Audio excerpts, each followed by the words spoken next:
I'm Cooley, this is Sweet Peaches Nutrition, and today I'm going to share with you my favorite kitchen tools and gadgets.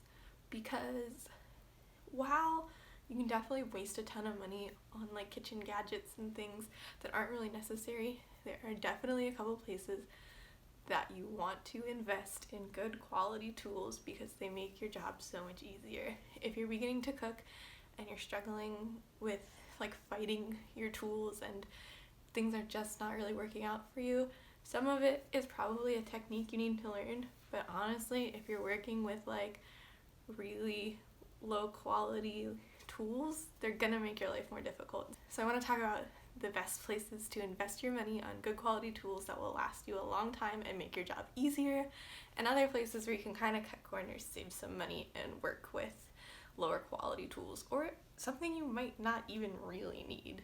So let's get into it.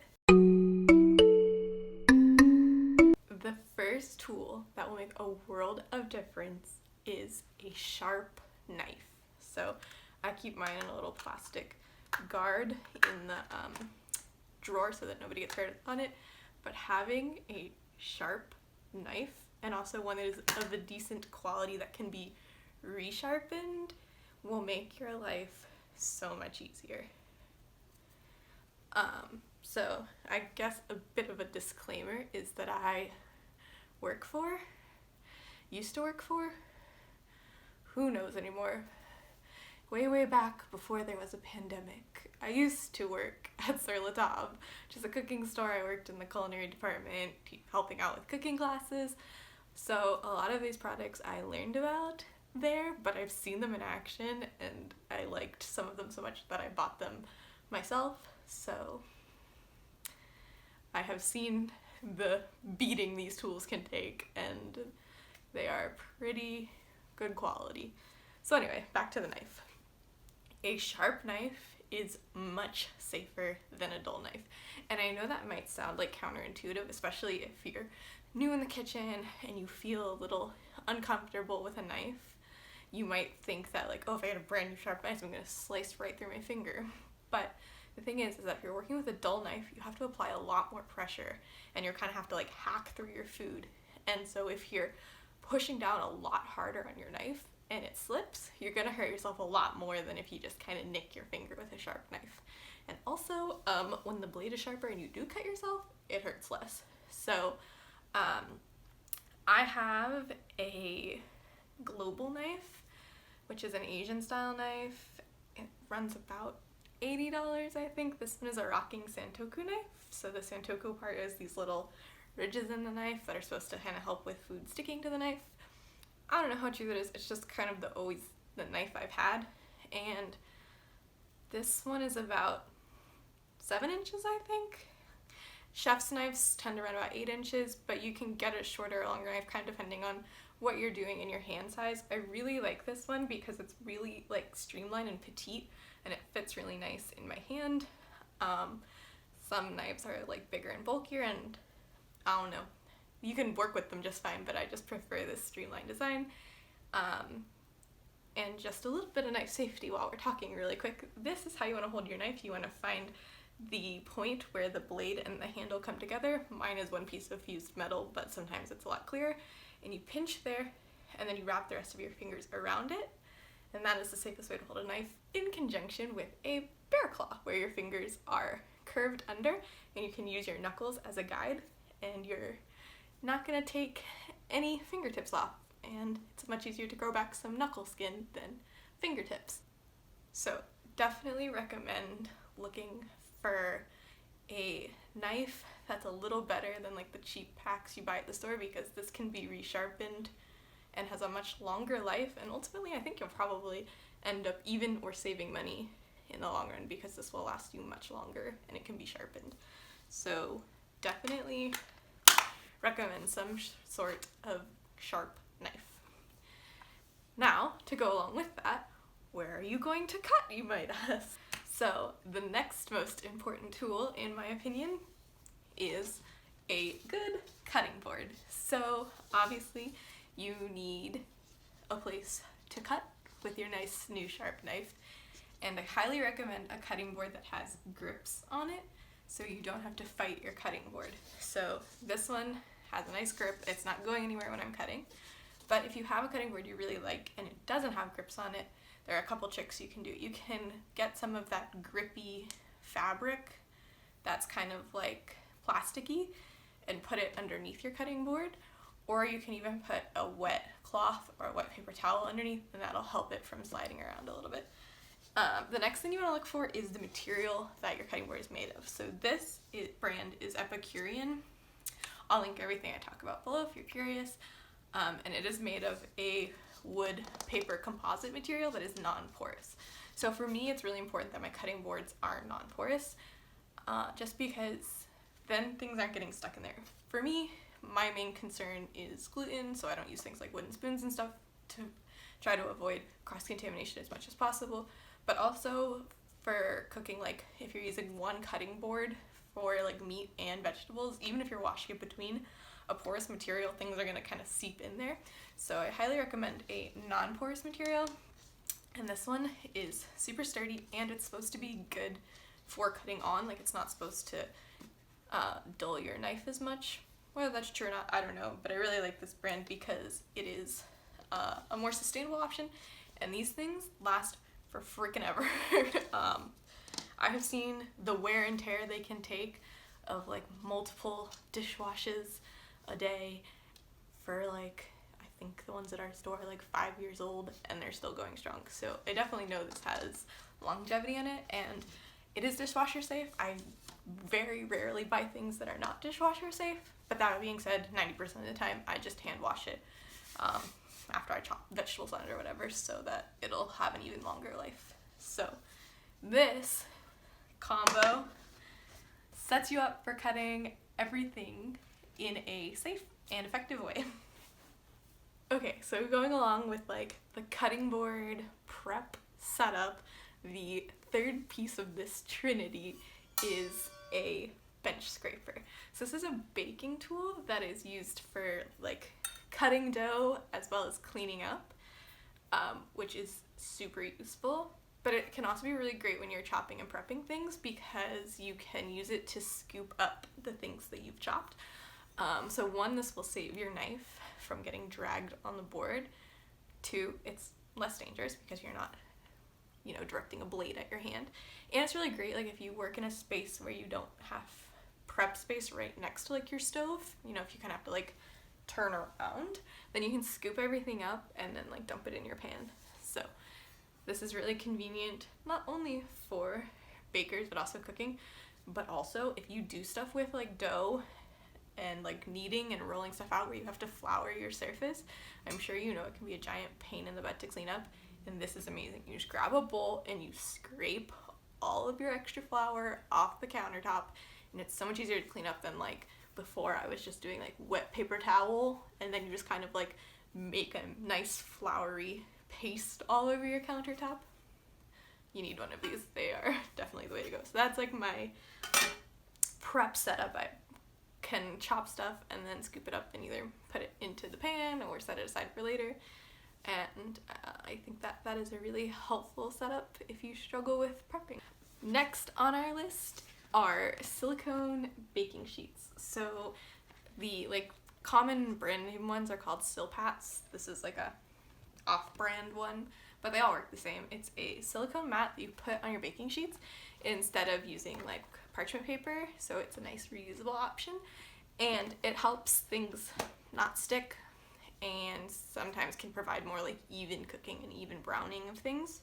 And I love it because I hate when things get burnt onto your cookie sheet and you have to sit there and try to scrape it off. This is just a much easier cleanup in my opinion. You can just fill up your sink with a little bit of soapy water and give it a good scrub. They're kind of a pain to dry, but I usually just kind of drape them over the cookie sheet in my drying rack, and I really like these for baking. You can get like special ones with like shapes like circles on them if you're making like macarons or things like that, but they're good for cooking as well as baking. Okay, my next favorite thing is a good non-stick or non-stick-like pan. So I use my skillet for 90% of the cooking I do. Honestly, I think you can get away with a skillet and a stock pot if you really only want to have 2 pots and pans in your entire arsenal. If you have a pot that you can make soup in and a skillet that you can fry stuff up and saute in, like, you're good to go. And my favorite pan I've found so far is called a scan pan. And it's not actually a non-stick pan, but it has non-stick qualities. So it's like, depending on the model, it's like 5 to 7 layers of like bonded metal. So it's entirely made out of metal. It acts like a non-stick pan. It is incredibly easy to clean, which is like really what I'm all about. Like, if something works great but it's a pain in the ass to clean, then it doesn't work great for me.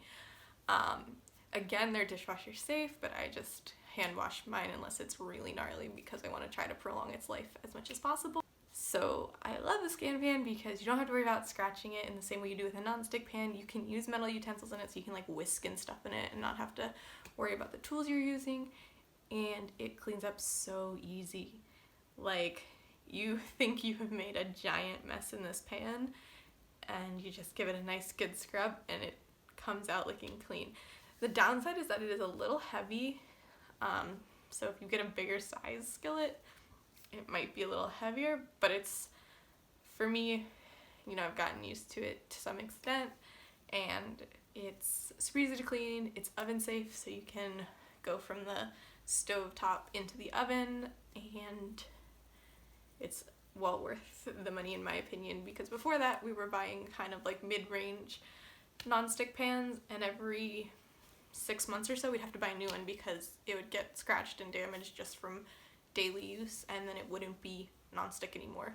So I think in the long run it's definitely cheaper than having to keep buying mediocre pans. So I really love that one, and if I buy any more cookware in the future, it'll probably be Scan Pan brand because I know that it's gonna last. So another one of my favorite tools is a Microplane. So this one is like a wider version. They do have like a smaller version as well. And Microplanes are great for a bunch of things. You can use it for grating cheese. You can use it for zesting citrus. You can also use it if you don't want to like mince garlic. You can microplane the garlic and get a nice fine little garlic paste. Same thing with ginger or turmeric. If you don't want to chop them and you want them really fine, a microplane is great. Again, like, I'm not a chef. I don't have like perfect, beautiful knife cuts, nor sometimes do I care to sit there and mince garlic into oblivion. So this is a great tool to make your life a little easier. And it's pretty, I mean, for what it is, it's pretty easy to clean. You can go in the dishwasher, or you know, if you wipe it kind of with the blades instead of against it, then you can get all the gunk out of it usually pretty easily. And I definitely like having this. Oh, also, if you're making dessert, you can grate like dark chocolate over like the top of your tiramisu. So I definitely recommend having a microplane on hand for things when you need to zest or grate them, as well as for if you don't want to mince garlic or ginger. It's a great option. Okay, another one of my favorite tools and appliances is a food processor. And this one is super cool too because it's a mini food processor.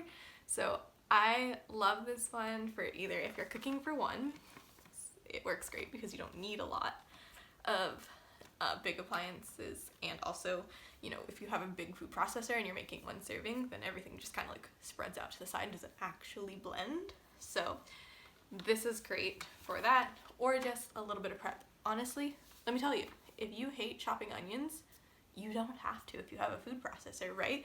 Especially if you're not going for like nice knife cuts, like you're just gonna make a soup that has chunks of onion in it, or you're gonna make something that gets pureed up anyway. You just chop your onions into like quarters or sixths, whatever, throw it in here, pulse it, and your onion is chopped.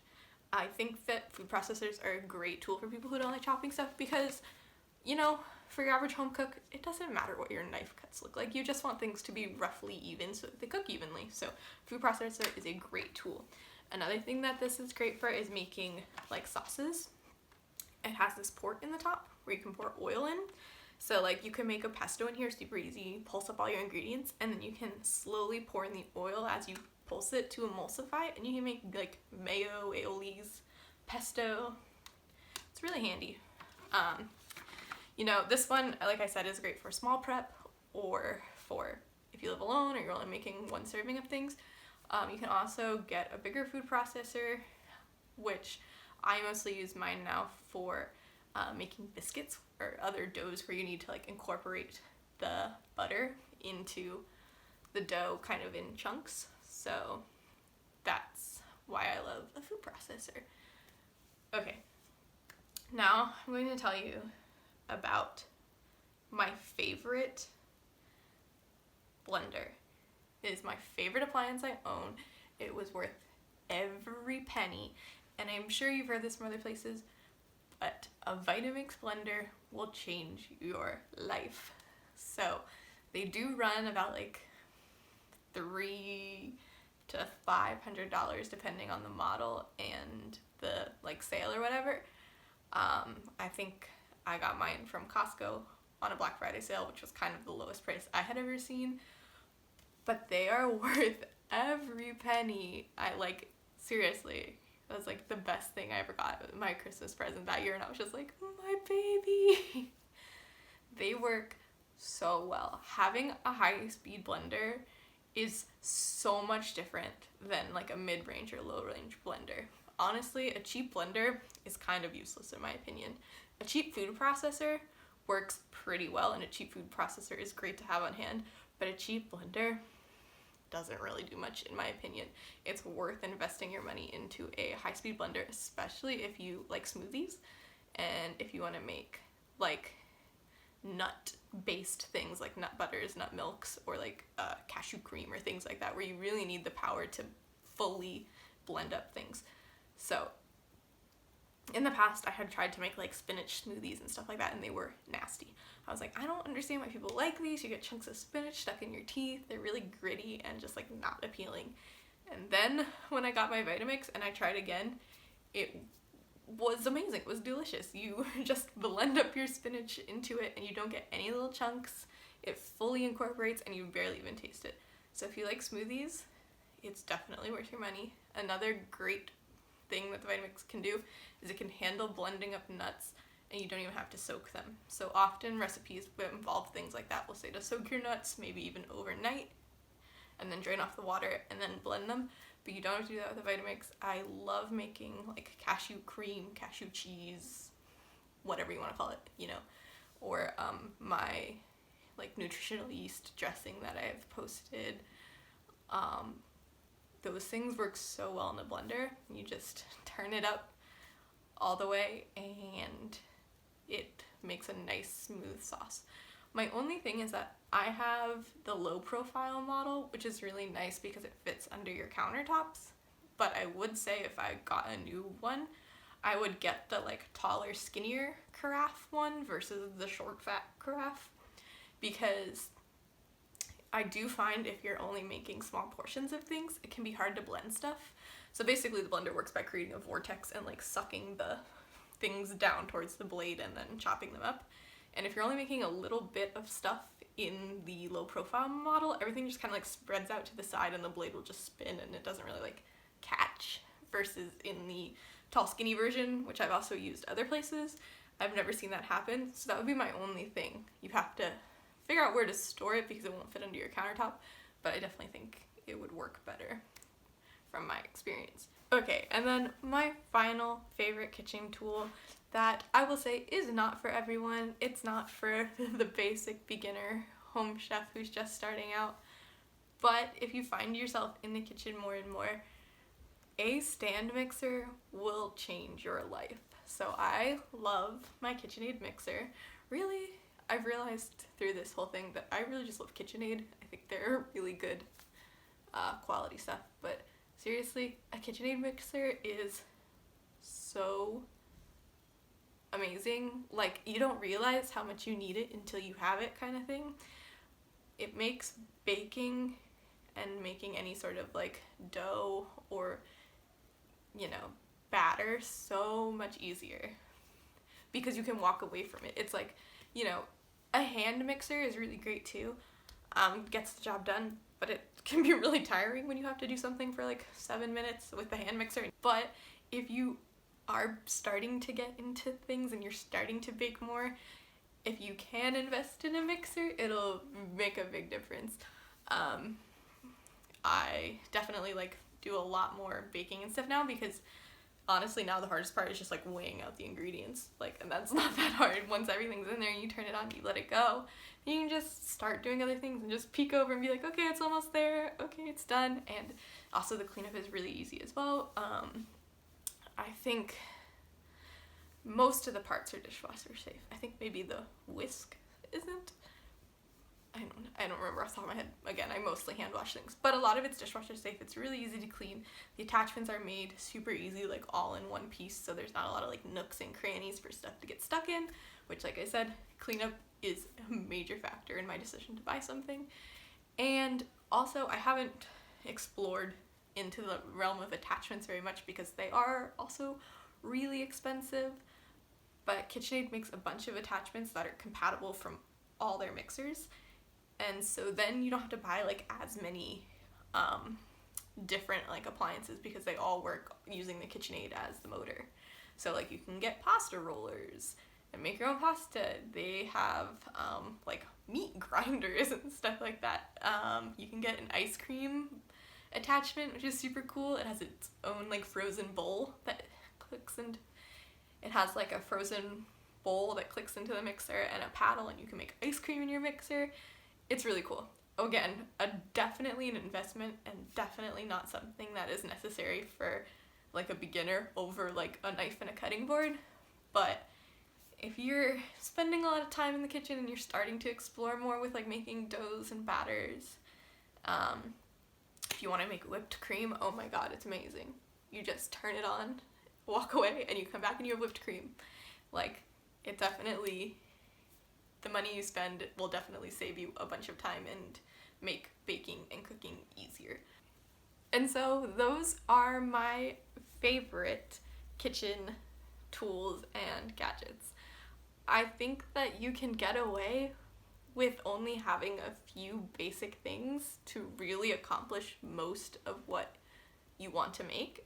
And I actually have an old blog post that contains some of these things, but a few different items as well that I will link below.